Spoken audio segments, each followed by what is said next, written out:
সকলোলৈ মহান ত্ৰাণকৰ্তা প্ৰভু যীশুৰ নামত নমস্কাৰ। আশা কৰোঁ আপোনালোকে সকলোৱে ভালে আছে আৰু ময়ো ভালে আছোঁ।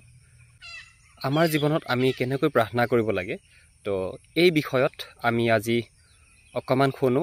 তো মোৰ সৈতে আছে আজি আমাৰ বিক্ৰম শইকীয়া ছাৰ। তো বিক্ৰম শইকীয়া ছাৰৰ যোগেদি আজি প্ৰাৰ্থনা কেনেকৈ আমি কৰিব লাগে তো এই বিষয়ত অকণমান জানো হওক।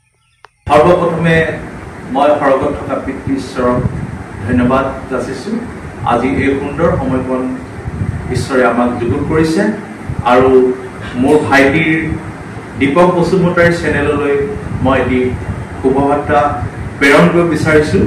এই শুভবাৰ্তাটো হৈছে পবিত্ৰ ধৰ্মশাস্ত্ৰ বাইবেলৰ হয় আৰু দীপক বসুমতাৰীৰ ভাইটিক ঈশ্বৰে আশীৰ্বাদ কৰক আৰু আজি এই শুভবাৰ্তাৰ যোগেদি অনেকে যেন বুজি পাওক এই শুভবাৰ্তাৰ মেছেজটো কি দিয়া হৈছে। এই মেছেজটো হৈছে প্ৰাৰ্থনা।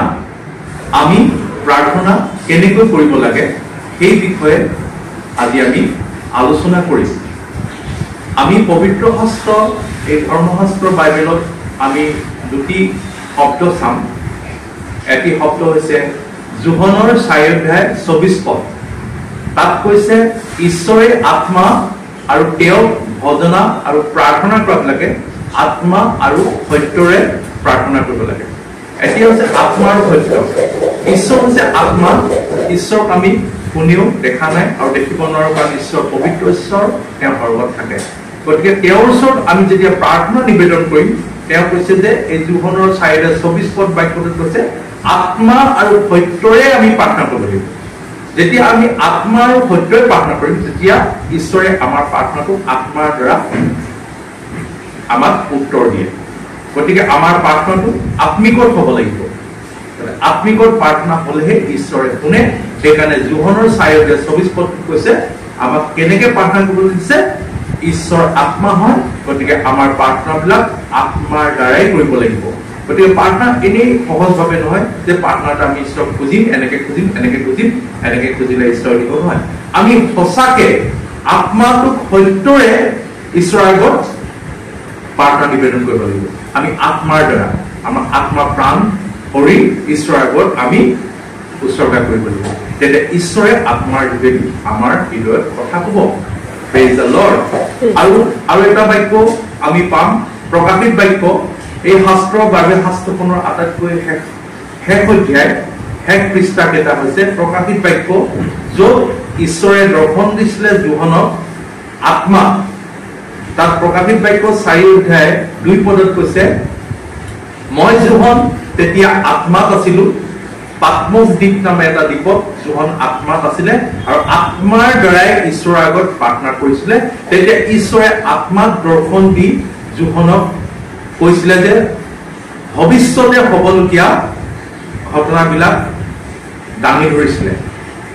কেনেকৈ দাঙি ধৰিছিলে? যে যোহন তেতিয়া আত্মাৰ দ্বাৰাই ঈশ্বৰৰ ওচৰত কণ্টেক্ট কৰিছিলে, আত্মাৰ দ্বাৰা আত্মিকত প্ৰাৰ্থনা হৈছিলে। গতিকে আমাৰ জীৱনৰ প্ৰাৰ্থনাটো আমাৰ আত্মিকত হ'ব লাগিব। আত্মাৰ দ্বাৰাই আমি ঈশ্বৰৰ আগত আমি প্ৰাৰ্থনা নিবেদন কৰিব লাগিব। আমাক এই দুটা বাক্যত আমি দেখিবলৈ পালো আৰু এই শাস্ত্ৰখনত বহুত উল্লেখ আছে প্ৰাৰ্থনাৰ বিষয়ে। মই আজি এই দুটি বাক্যই আপোনালোকৰ মাজত মই দাঙি ধৰিছো। যোহনৰ 4:24 আৰু প্ৰকাশিত বাক্য 4:2, য'ত তেওঁলোকে দেখুৱাইছে যে আত্মাৰ দ্বাৰাহে প্ৰাৰ্থনা কৰিলে ঈশ্বৰে আমাৰ আগত প্ৰাৰ্থনাটো স্বীকাৰ হয় আৰু স্বীকাৰ কৰে আৰু উত্তৰ দিয়ে। গতিকে আমাৰ বাস্তৱ জীৱনটো আমি যেতিয়া প্ৰাৰ্থনা কৰিম, এই যোহনৰ নিচিনাই আমি যোহনত কোৱা এই বাক্যকেইটিৰ নিচিনা আত্মাৰ দ্বাৰা কৰিম ঈশ্বৰৰ আগত। আমি সঁচাকে সত্যৰে কৰিম। ঈশ্বৰৰ আত্মা তেওঁৰ প্ৰাৰ্থনা কৰাবিলাকে আত্মা আৰু সত্যৰে প্ৰাৰ্থনা কৰিম। গতিকে আমাৰ প্ৰাৰ্থনাবিলাক আত্মা আৰু সত্যৰ দ্বাৰা হ'লেহে ঈশ্বৰে আমাক সৰ্বৰ পৰা শুনিব আৰু আমাৰ প্ৰাৰ্থনাৰ উত্তৰ দিব। আৰু আপোনালোকে সকলোকে মই নিবেদন কৰিছো যে আমাৰ প্ৰাৰ্থনাখিনি আত্মাৰ দ্বাৰা হ'লে ঈশ্বৰে আমাৰ প্ৰাৰ্থনা শুনে আৰু উত্তৰ দিয়ে। গতিকে আমি চেষ্টা কৰিম আমি আত্মিক আত্মাৰ দ্বাৰা আৰু সত্যৰে আমি প্ৰাৰ্থনা কৰিবলৈ। প্ৰভু ঈশ্বৰে সকলোকে আশীৰ্বাদ কৰক।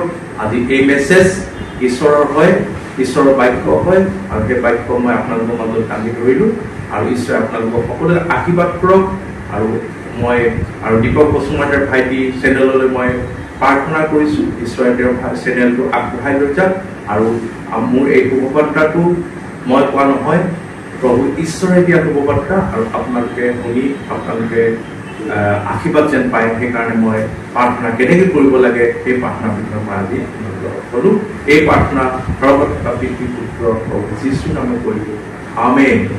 আজি এই ভিডিঅ' চাই আপোনালোকে কেনে পালে আৰু কোন ঠাইৰ পৰা চাইছিলে জনাবলৈ নাপাহৰিব। ধন্যবাদ।